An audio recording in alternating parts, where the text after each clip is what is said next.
But during a time of a public health crisis, particularly one that requires sheltering at home and reducing the amount of interactions with people outside of your immediate family, housing becomes a principle of public health for the community as well. The city has held numerous listening sessions focused on businesses and nonprofit needs. Today, we are focusing on several agencies and representatives who work directly with people and resources in our community, and we want to give the opportunity to discuss your perspectives. As a note, if you are struggling personally, we do have a list of panelists who would love to talk with you and help connect you with resources. The city website also has resources, especially if you are in need of food assistance. The city knows that we don't have all the answers. We don't know how all the intricacies of this virus. We don't know how long businesses may continue to be closed or have reduced hours and capacity. And we don't fully understand all of the economic and social implications of this time. We do, however, care about the well-being of all members of our community, and we know that we can learn a lot from the people who work in various sectors. Grand Forks is strong, and we will come together at this time of uncertainty to help support everyone as we work to recover from this virus and the subsequent impacts to our economy. Today, we have panelists from a variety of organizations. In order to hear from them, we do have their microphones enabled. However, for the ease of operations, the city has other attendees muted. If you would like to participate, you can write a comment and we'll incorporate those questions into the conversation. Our panelists today include Terry Hansen, who is the director of the Grand Forks Housing Authority, Michelle Ridds, who's executive director of High Plains Fair Housing, Sue Shurik, executive director of the Northlands Rescue Mission, Kent Keys, who is executive director of the Red River Valley Community Action, Lindy Sund, a social worker with the Salvation Army, Jennifer Modine, social worker with Grand Forks Public Schools, homeless liaison and foster care point of contact, and Dave Sena, executive director of the United Way for the greater Grand Forks area. I want to let our panelists give a brief synopsis of the work they're doing and how COVID-19 is impacting them and the community. First, Andy, do you know if Mayor Brown is in attendance and if he wants to say a few words? Hello. I couldn't have said it better than you said. And I'm so pleased that we have these people in our community because we're richer and better for them being here. But I could not have said it better than you said. I really appreciated your opening remarks. So thank you everyone participating. I think it's good we get this information out, and I agree it's a long-term process and it affects our community. It also affects those most vulnerable. And that's why we have to be especially vigilant about what we can do, what we need to do, and where we are. So thank you for those words, and I look forward to the discussion. Thank you, Mayor Brown. Terry, do we have you in here? Did you want to say anything? Sure, thank you for having me on. During these hard times that we're facing, what I would suggest for everyone is to make sure that you continue to go to our website. If anyone is currently on assistance on our website, they can put in a notice of change if their income has been reduced, or they can apply for assistance if they need additional assistance or need assistance for the first time, which I suspect is going to happen to a number of households in the community. And we do have resources available. Our website is at www.thegfha.org. Thank you so much. Michelle, did you want to say anything?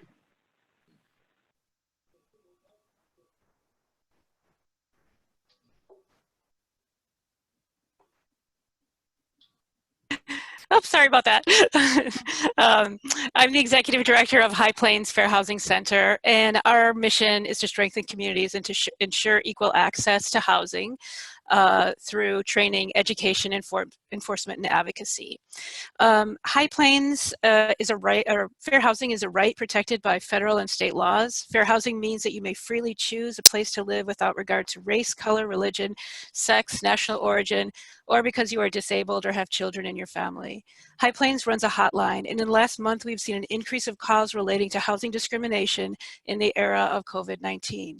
Because COVID-19 is so new, this is an evolving area in housing discrimination. A person may be discriminated against in violation of the Act if they are denied housing for having a record of contracting COVID-19 or for being regarded as having COVID-19. For example, in other parts of the country, we have heard that property managers unlawfully seek to evict or refuse housing to healthcare workers merely because of unsupported fears that the worker may have been exposed or contracted the virus. Closer to home, in North Dakota, we received a call from a gentleman who was denied rental housing because he worked at a grocery store, and the property manager did not want to meet him or sign a lease or have him in the building for fear that he carried the virus. People with underlying health conditions are calling our hotline with concerns about property managers and landlords being allowed to entrance into their homes. Some are requesting that they be allowed to leave their lease early without penalty to move in with family or a smaller building to minimize their exposure to the virus.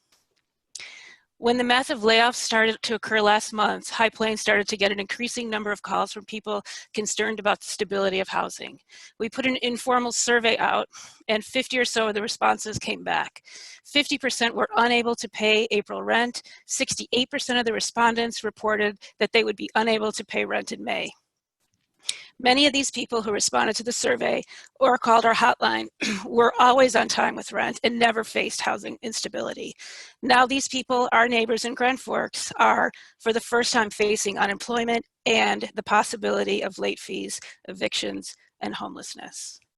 As you may have heard, some landlords are sending notices to their tenants that they will be responsible for rent and late fees if they do not pay on time.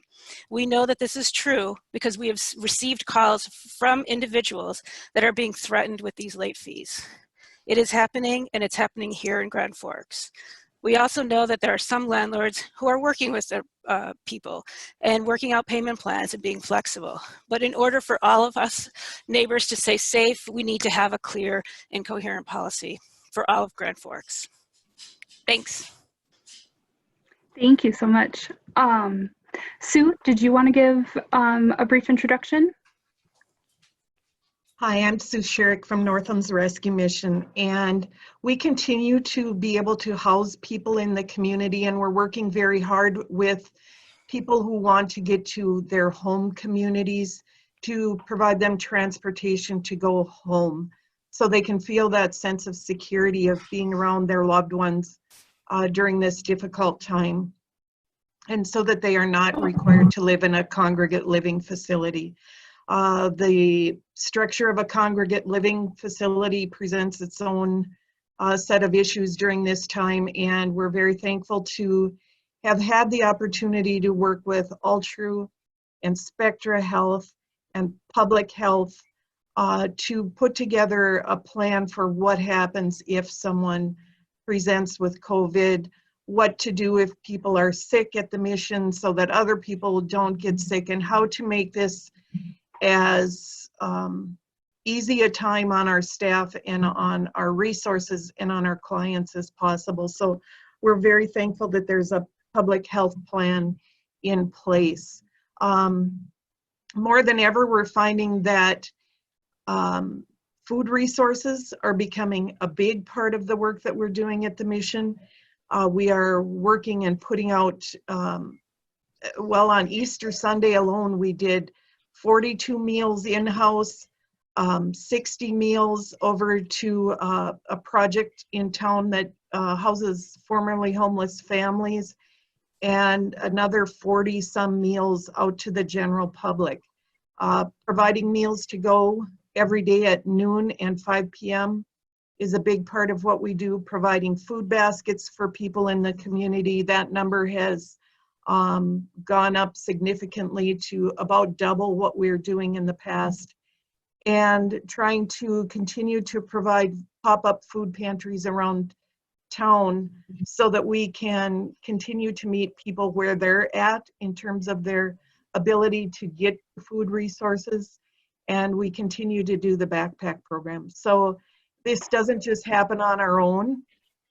It happens because of many people who are in this call are partnering together. This is a community response to a community problem and a nationwide problem. And so many people here have been part of working together to make this response happen. And we're just very thankful to be a part of it and thankful for the partnerships. Thank you so much. Kent, did you have anything to say? Couple updates. Someone referred to our shelter earlier. We just received clearance from HUD this week to begin reconstruction of the basement. It's been a long time. We went through the bid process, selected a contractor. That firm should be starting tomorrow. I don't have a definitive answer on the when we'll be up and running again, but hopefully we'll be able to once again provide shelter to women and their children soon. Couple of other programs that I think you all know about that are still running. Our food gleaning program, which recovers food from places like Walmart, Target, all the grocery stores in town, is still operating Tuesday, Thursday, and Friday mornings. People come to our warehouse, get fresh foods on those days, and our food pantry is still in operation on Wednesday afternoons. At some point later this month or early May, we will be the recipient of funding through the third piece of legislation, supplemental legislation that passed 2 weeks ago. And some of that funding will be utilized for rent, deposits, utilities, and that sort of thing. And when that becomes, when they get the numbers together and we work out the rules and regulations, I'll be able to share that with this group. Thank you so much. Lindy, did you have anything?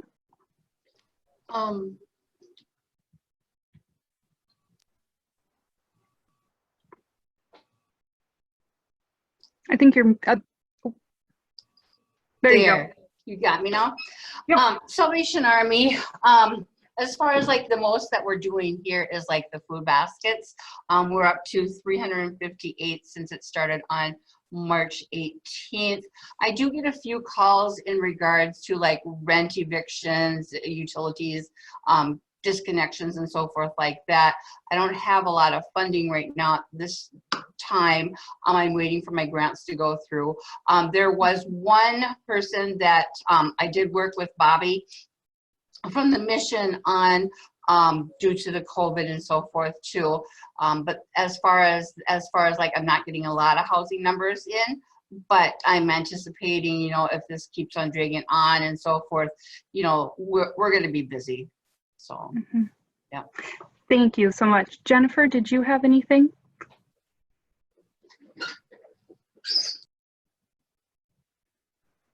You're muted, Jen. Just from the educational perspective, we're really looking to provide a high level of service to our students, certainly from the academic side of the house, but the other social and emotional needs and the basic needs around food security haven't gone away, and we're seeing a pretty significant increase in family stressors due to job loss, possibility of issues with paying rent and things like that. So the students in our particular that are doubled up, that are experiencing homelessness, are obviously at a great risk because they don't have a place of their own. And then in addition, just what we're seeing financially from our families that are really, for lack of a better word, the working poor of our community that are really feeling this in a really significant way. Thank you so much for all your work. Dave, last but not least, did you want to say anything from United Way? I will unmute myself. Yes. I just want to, and I'll put it in the link in the chat section. If people are having issues with rental assistance, we do have our one fund, and people can go to givegf.org, and we do have an assistance form that is being pre-screened to make sure that it is COVID-19, and we also are screening for, or putting priority for families first, so households that do have children. So far we have given some dollars out.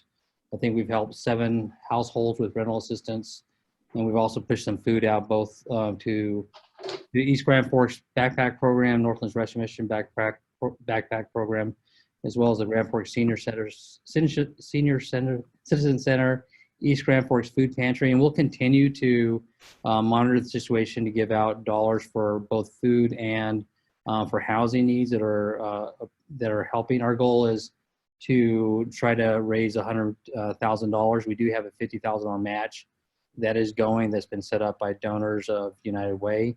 So we're actively connecting with businesses and other partners to see if we can raise some dollars to help out in this direction. So the big thing, if people are in question if they can be helped, if they go to givegf.org/help, there's a form that they can do that. Also, if they want to volunteer, they can go that direction as well. And if they would like to give, they can give it the same address. So that website's good for all three activities.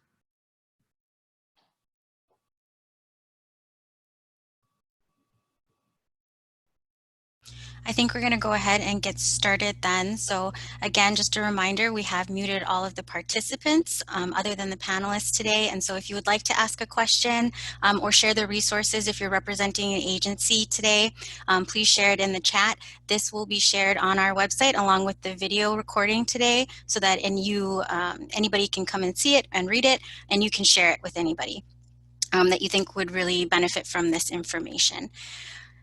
I think as we let people kind of enter in their questions, maybe I'll just start with some questions for you as panelists. I'm going to ask you, Dave, what kind of verifications are families needing to provide to gain access to that COVID-19 assistance funding? Do they have to particularly prove that this is COVID-19 related, or is it just they fill out the form and start to go through the process?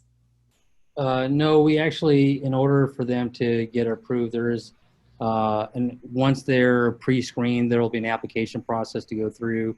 We'll also have them, we'll get information about their landlord or whoever they have an agreement on housing, and we'll contact them to kind of verify what the situation is in that direction. And then also do, in the application, we're getting information about how they were affected by COVID, and possibly doing a follow-up phone call to get some sort of documentation if there's concerns there.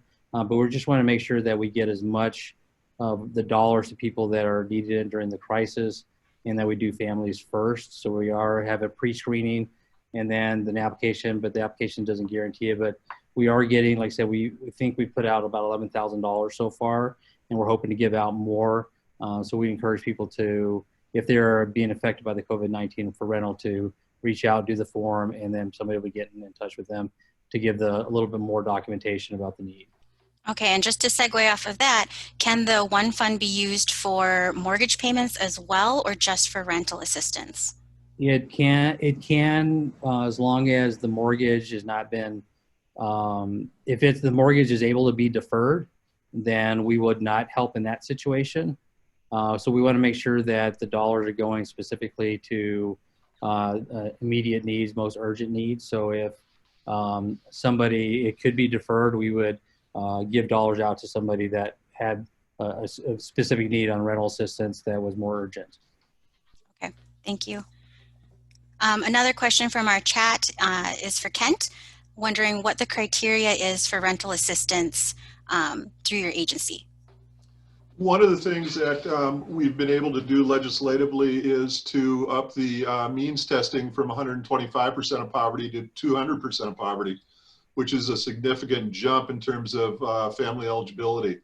I would say that this will be very similar to the stimulus of 2009, or ARA as we knew it, that we ran for 3 or 4 years.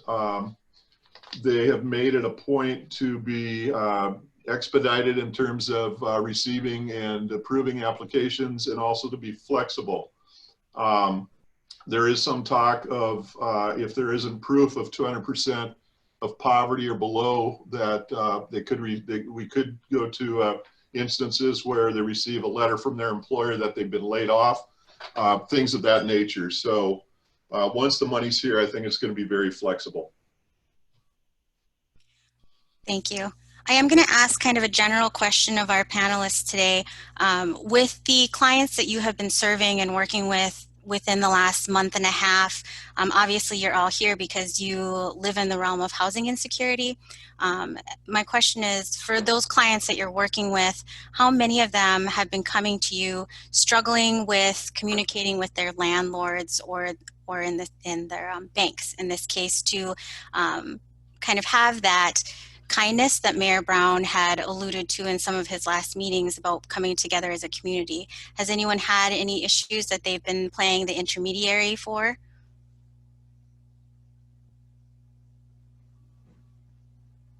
I do that quite a bit with my, with High Plains Fair Housing Center. So we have received, as I said in my opening statement, there's times that landlords are working, with their tenants, but there's also landlords that are not working with their tenants, or in one instance, the landlord, so the tenant was late on rent. I think it was Wednesday it was due. On Sunday they got a note that they were they had to pay their full amount plus the $100 late fee because it was accumulating day after day. When I called the so the tenant tried to intermediate, to try to work it out. It didn't work out. I called and then they did waive it. So that's why it's like, without having, kind of a clear policy, it's case by case. So I think that in many cases, landlords are working it out and some they're not. So, and people don't, and people are very stressed, by seeing a $100 late fee on top of not being able to pay because they only had a $22 check, before. Yeah, I think typically in a day-to-day, really working with serving the families to how to have those kinds of conversations if hours have been cut. And that's happened for the last 12 years. And with that, you have the same amount of diversity as far as what landlords are willing to work with people and to sit down and have a conversation and dialogue about ways we can work through the problem. And then there's also landlords that just aren't as flexible. The 2 calls that I had this week went really well. It was a couple of families that I've been working with for quite some time that both parents had lost their employment. They were both employed before. Their rent is a little over $1,000 a month, and they are not on any kind of housing assistance or anything like that. So we just had a dialogue about how to have the conversation, and she got back to me and said that it went really well. And then I really encouraged her to apply for Dave's program because it's very applicable. They were doing this on their own before. They now have employment loss. They have 5 children. I've been working with her for about 9 years and know her employment history and that kind of thing. So, and I don't know if she has applied. I haven't followed up with her, but then she was able to have a fairly decent conversation with her landlord who did work with her. So that's a positive, and it's the same thing that happened prior to COVID, but I'm hoping for continued flexibility and dialogue with landlords.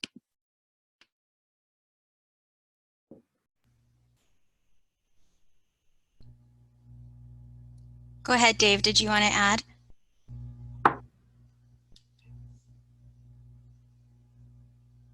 You're muted again.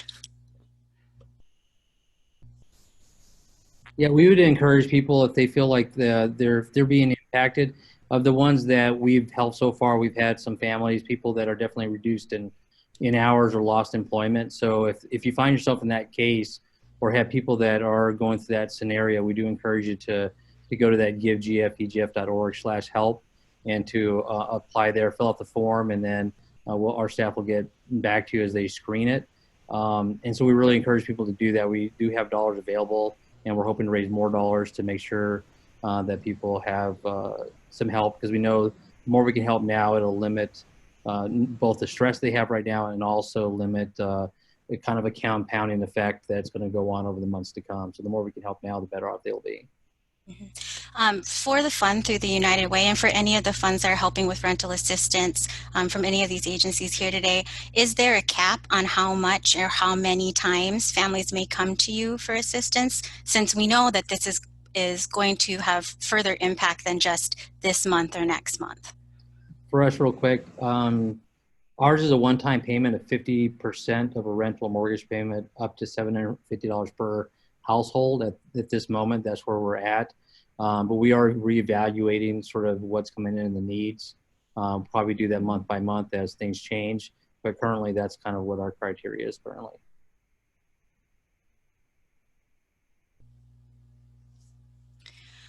Michelle or Terry, I'm wondering if you could share a little bit regarding the North Dakota Supreme Court statement on evictions in North Dakota.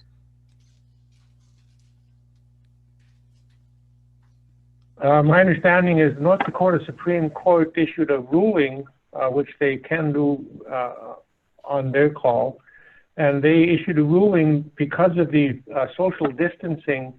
All courts are closed, and as the result of all courts being closed, that eviction processes are difficult to carry through because it does require a court action, legal action in the courts. So basically, they suspended all evictions throughout the state of North Dakota through their letter. I believe they call it a letter that they issued, and not to say that an eviction cannot take place, but they're hoping that it only is if it's a violent crime or criminal activity that jeopardizes the well-being of family and neighbors, that they will have an eviction that they have to address. So to follow up with the evictions of crimes, when you say crimes, is it specific to a certain kind? You mentioned violent crimes. For example, if someone it would have to be a violent crime where the health and well-being of family members and or other neighbors are in jeopardy. That would be the violent crime. A question for you is, what if there is a family member, part of a larger family unit that is in housing assistance, for example, and they have committed a violent crime? Would that person be evicted singularly, or would the entire family also be a part of that eviction? That person could be terminated individually. That the balance of the household would have to agree to that. And we would readjust, and for our properties, we would adjust the lease, removing that individual from the household, and if necessary, putting on a do not trespass order against the individual. Okay. And then at that point, that individual would perhaps access services through Northlands Rescue Mission, or what would happen for them, since we are still talking about housing insecurity and homelessness? I would suspect that they would perhaps go to Northlands Rescue Mission or other emergency shelters, if whatever is available in the community.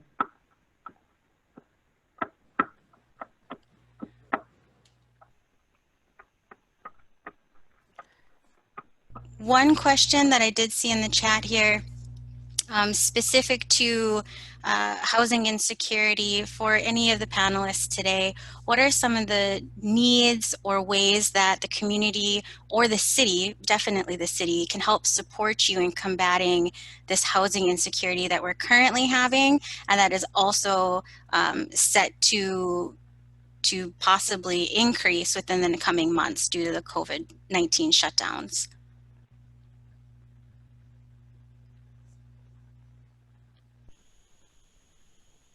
Well, I mean, I would love to see, a freeze on late fees and evictions. I would love that for the city of Grand Forks. I would like to see it for the state of North Dakota.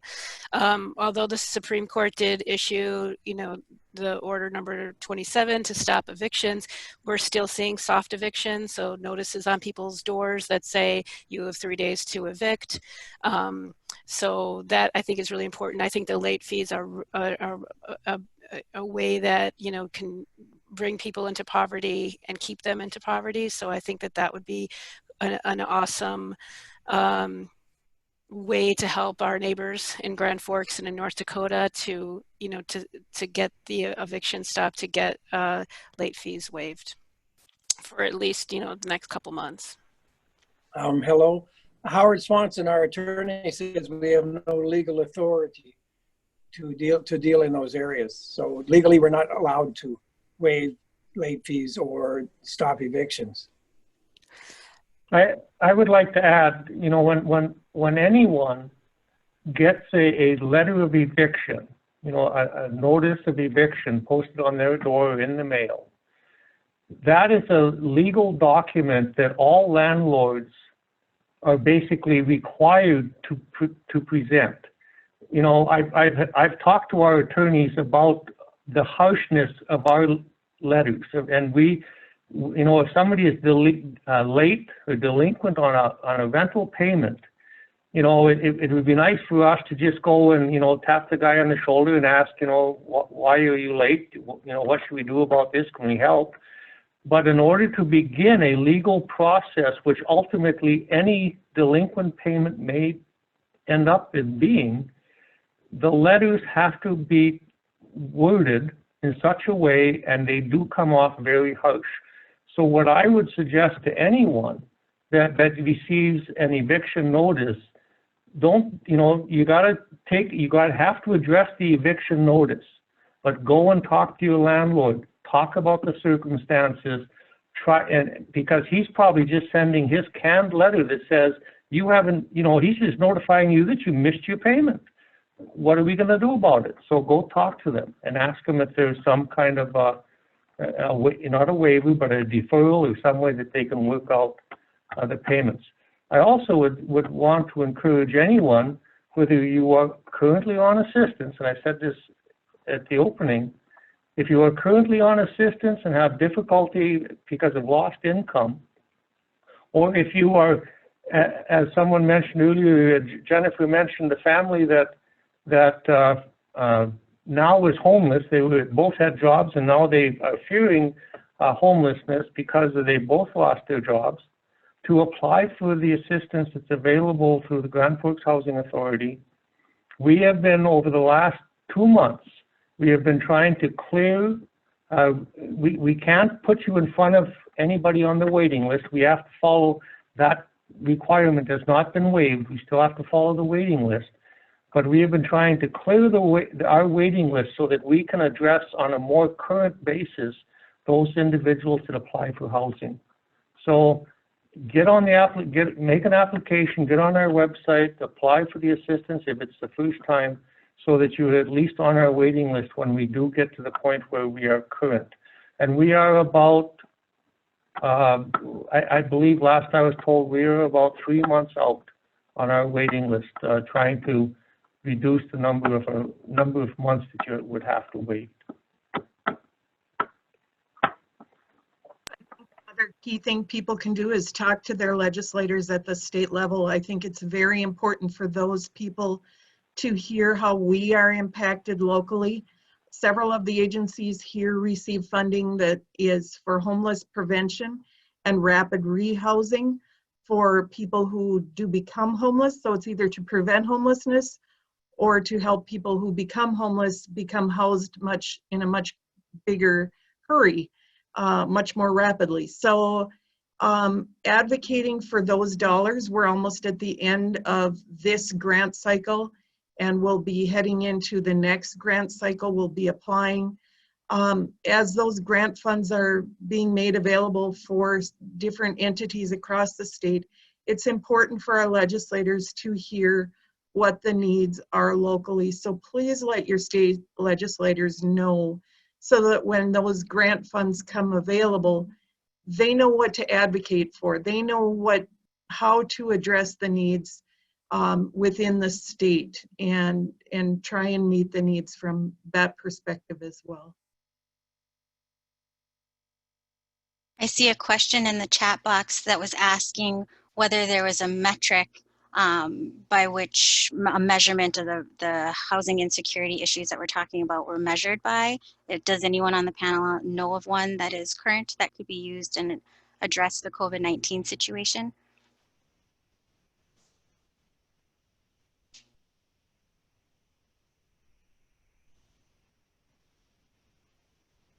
Or to be a little bit more specific, is there anyone who's been tracking the numbers to measure how many people in Grand Forks have been given an eviction notice within the recent months, specific to job loss or layoffs or furloughs.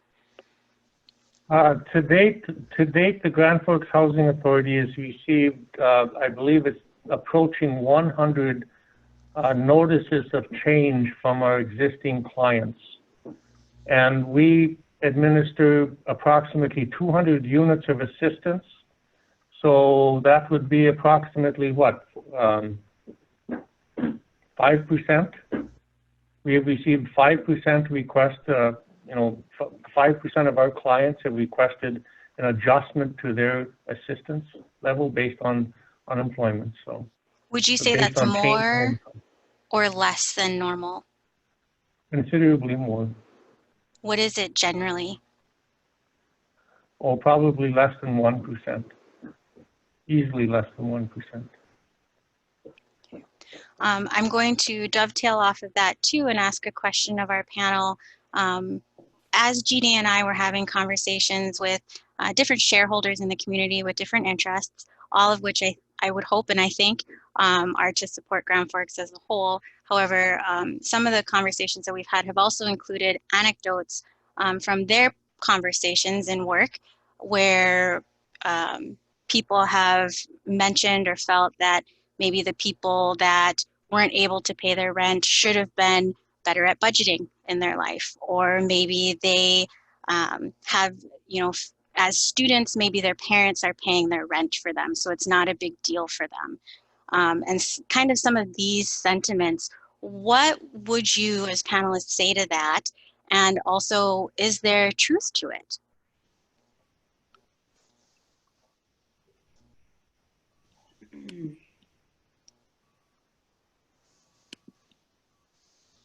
It has been a long-standing fact that housing in the city of Grand Forks is expensive. And that incomes in Grand Forks are lower than average when you compare them to the other larger communities of North Dakota. So when we have a poverty level in Grand Forks on an ongoing basis of 20% and increasing, I think that the people that make the argument that other families or households are not taking care of their own finances, they have to live in their shoes for a while to find out what it is to live in poverty in Grand Forks. Yeah, I would second that sentiment, and I alluded to it in the chat box because Joe was asking for some strong data, and because I'm not a housing agency, I don't have that. But what I do have is lived experience working individually with families that are very, very hardworking families in our community. And I think we really need to put this old idea to rest that these folks are irresponsible or somehow negligible in caring for our families, because it's just not a fact. And I can't tell you how many times I hear this. However, my lived experience working with these families, and I said 98%, it's probably more like 99% of these families are working full-time jobs.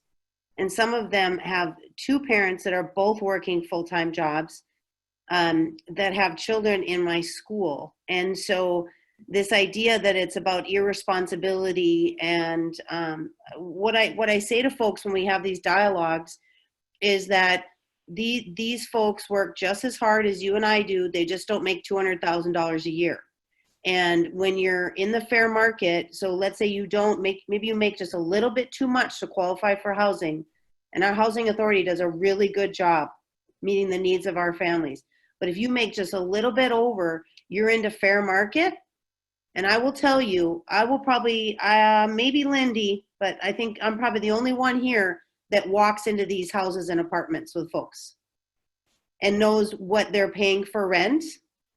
It would blow your mind to see some of these houses that are $1,000 a month for rent. So I get it. I'm all for fair market. I understand. but we really have to understand how these families are functioning. These are some of the best families, most hardworking families that I know, and it's not a character flaw because their hours get cut and now they're feeling a pinch. I just don't believe that to be a fact. I would tag on to that, Jennifer. I'm with CVIC, and I'm also relatively a newcomer to Grand Forks. So I have experience doing nonprofit work in other communities, and I will tell you right now, I am moving from a one-bedroom apartment. It's a very basic, very nice apartment, but it's literally basic. It comes with a garage. I pay a little extra for my dog, and I pay $900. If I would stay there, my rent would have gone up to $950 for a one-bedroom, one-bath, basic apartment. And I'm moving into a two-bedroom apartment with a lot more amenities, and that's going to be $1,345 a month. So that's, to me, that's, even with my salary, that's incredibly expensive. And I will tell you that the folks coming into CVIC, a couple of them are working more than one job. So it's really not about not wanting, they want independence as much as we want for them. I mean, they'll be the first to tell you that. It's just sometimes you have to make tough choices. And when you're living on an income of 22, 26, 28, even 30 grand a year, that's tough. The other thing I would say is that you add on top of all of that, the mental health stress of that. And so I don't think it becomes about making bad choices as much as just the added stress of our folks come from, most of them are from poverty or very close. Then you add mental health stress on top of it. And now we're telling them that it's best to stay home. Well, many of them are in abusive homes. So, that's a lot of stuff to be dealing with in a really tough, emotionally unhealthy environment. So I think I would agree with Jennifer that I think that could be true for some people. I would say for our clientele, the most of them are working poor, and it's they want independence, and they want to thrive as much as you and I do. I paid in Phoenix, Arizona, 15 years ago. I paid $725 for a 2-bedroom, 2-bath, beautiful, brand new apartment with a courtside view and a couple pools and an equipment center. And I don't think I paid any extra for my dog.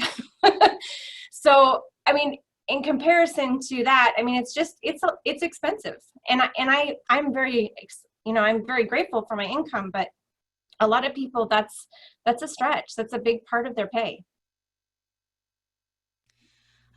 So I think what we heard from our panelists is that isn't necessarily the case. And I would even go so far to say that even as students, even if your parents were assisting you with rent wherever you were living in Grand Forks, it's possible that their families and their parents have also been affected by COVID-19, whether they're in Grand Forks or in other states or internationally, and perhaps they're not going to be able to also assist in paying rent for the student anymore as well, since they're struggling to pay their own living expenses.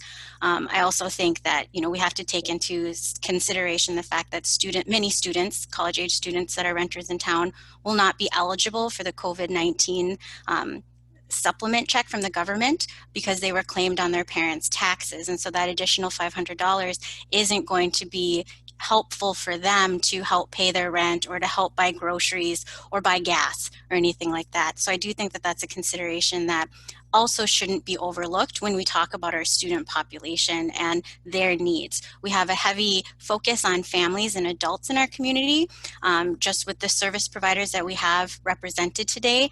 And so I want to make sure that we don't let that kind of younger single population fall through the cracks in this conversation as well. With that said, I would like to ask you as a panel, what are some of the things that you think that the city could get involved with and help? According to Howard, the moratorium for late fees would probably not be possible because of legal reasons. What are some suggestions or thoughts that you would have that maybe we could look into from a city level?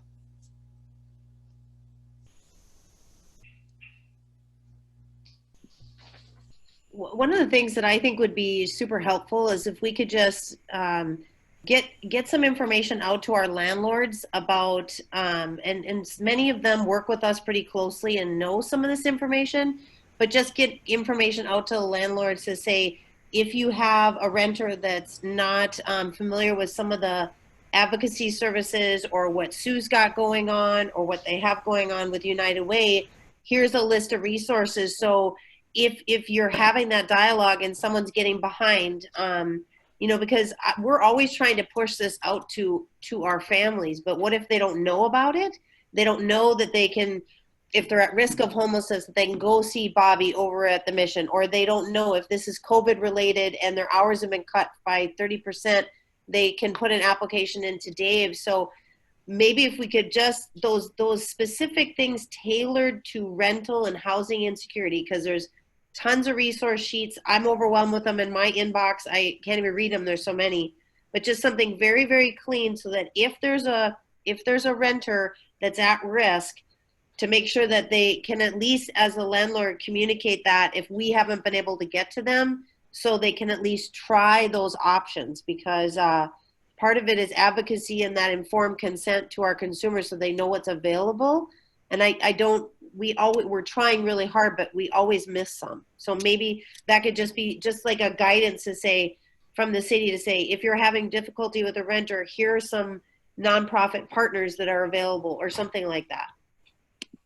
I think that the city has done a really nice job. I'd like to give the Public Information Center accolades for putting together items on food resources on the website. And I think if we could put together questions and concerns and resources on housing issues on the website, and then just do a little bit of an advertising blast so that people know that those resources are available and they're updated. And that's a one common site where everybody can send their information to, and instead of looking at 18 different places, one resource center has what you need.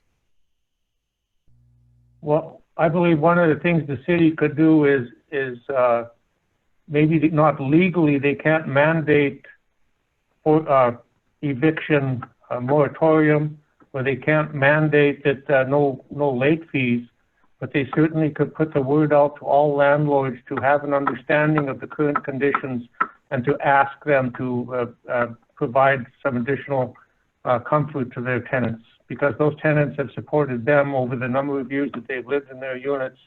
Maybe there's time to give some support back during the interim. I do want to add also, though, that all the properties that we manage, as well as all the assistance that we provide through the Housing Choice Voucher Program or the other voucher programs, there is a moratorium on evictions and there is a moratorium on late fees from the tenants, for non-payment of rent from the tenants. So those 2,000 households that we assist are protected more than those that are not assisted.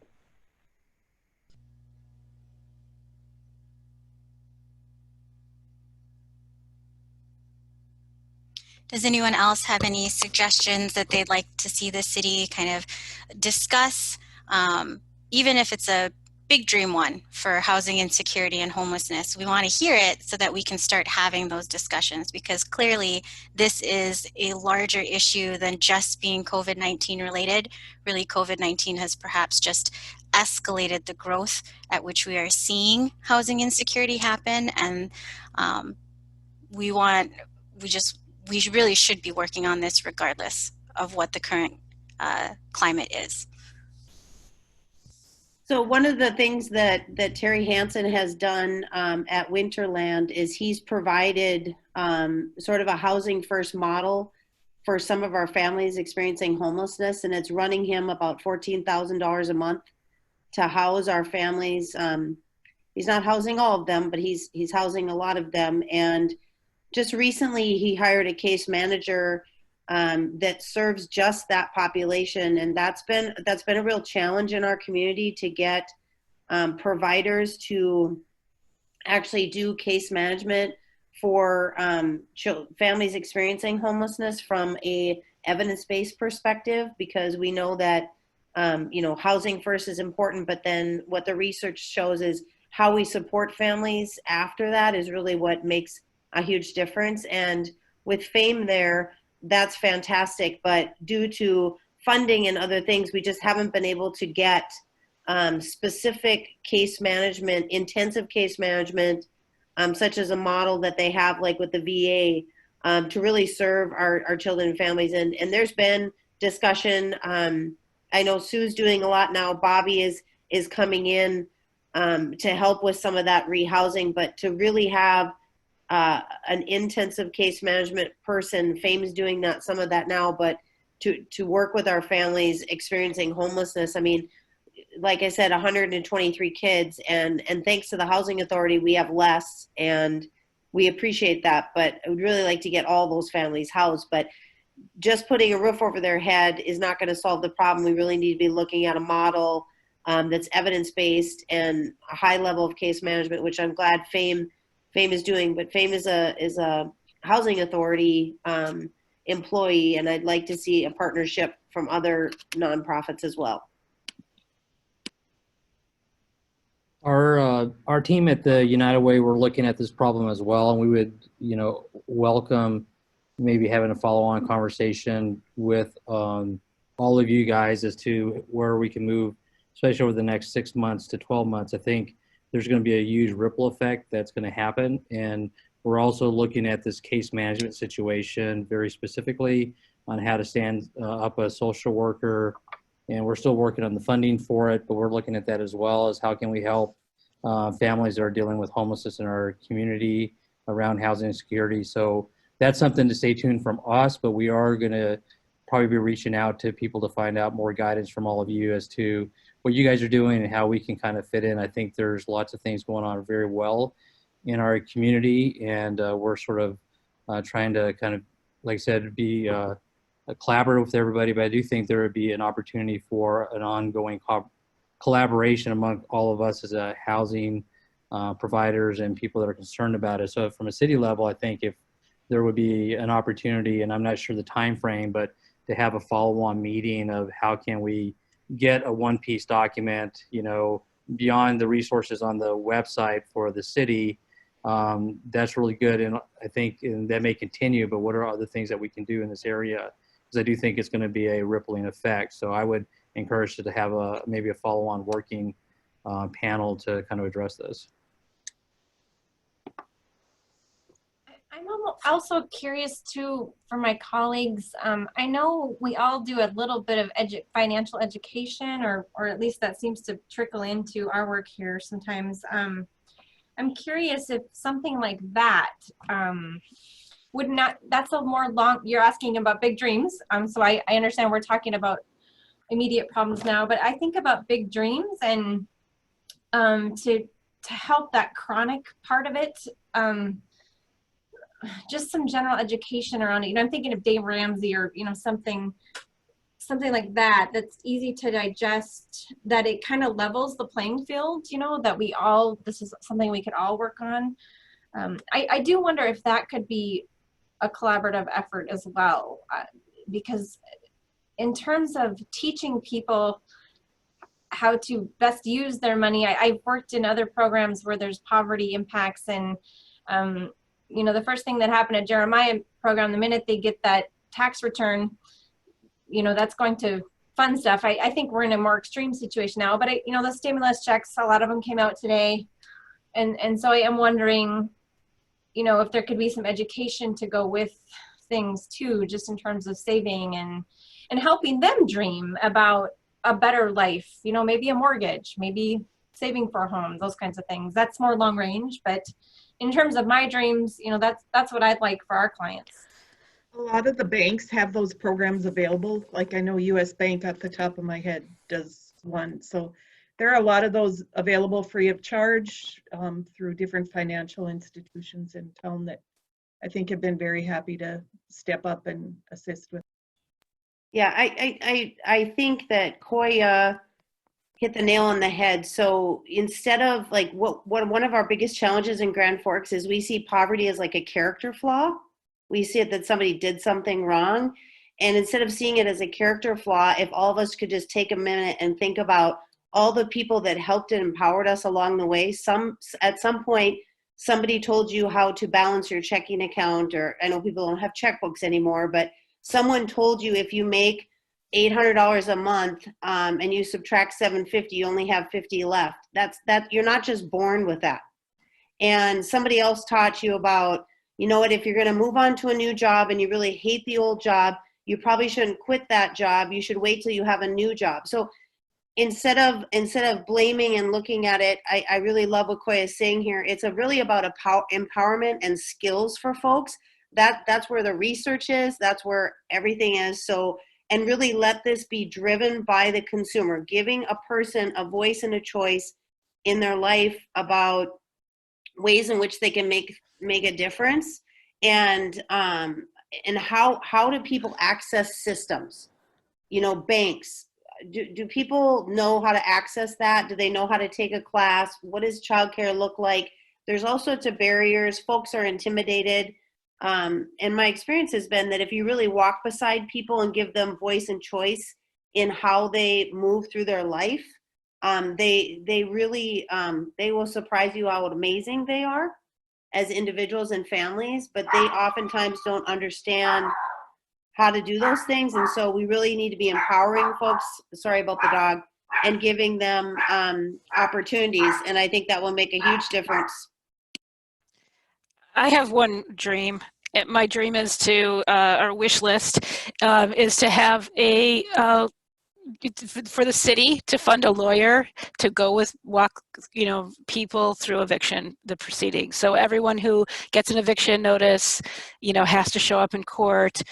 A lawyer, a public defender, maybe somebody who's in the, not public defender, maybe funded through Legal Services of North Dakota, but somebody to go through that eviction proceedings, because I think people don't understand the eviction process. I think people don't show up to court. I think and I think that there's fees attached to that, court fees attached to that for them. They can never get out of it once they get evicted. And so I think that would be, sort of a dream of somebody who sees people on the verge of homelessness or becoming homeless before a lot of you see them. I think that would be an amazing safety net for some of our folks.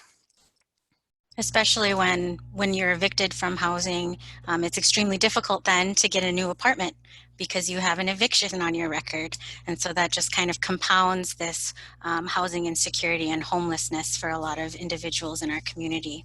I do think that we are getting close to the end of our time, and so I'm going to ask Jeannie if she has any closing remarks that she'd like to share.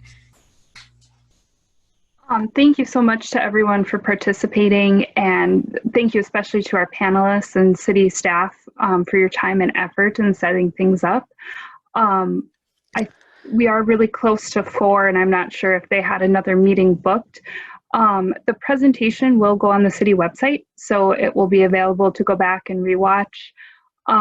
Also, if you want to reach out to city staff, Meredith, Richards, the 311 Center, Andy Conlon, Katie, myself, and I know the mayor, you can contact any of us directly if you want to. 311 is great for general questions.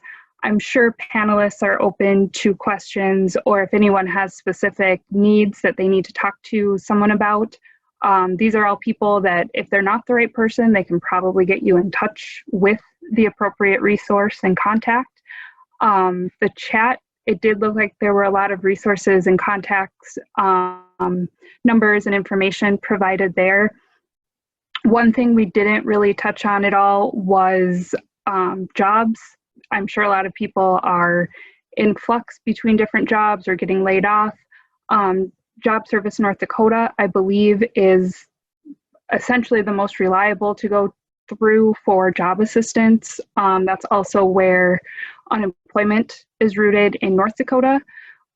So that's a good resource. I know they were very overwhelmed a couple weeks ago. I'm sure their call volume is still very high, but that is a good resource if you're in transition with jobs, or if you're looking for something new, or have that unemployment that applies to you or a client. I think, as people noted, there were a few items that we can work on as a city, but this is probably an ongoing problem.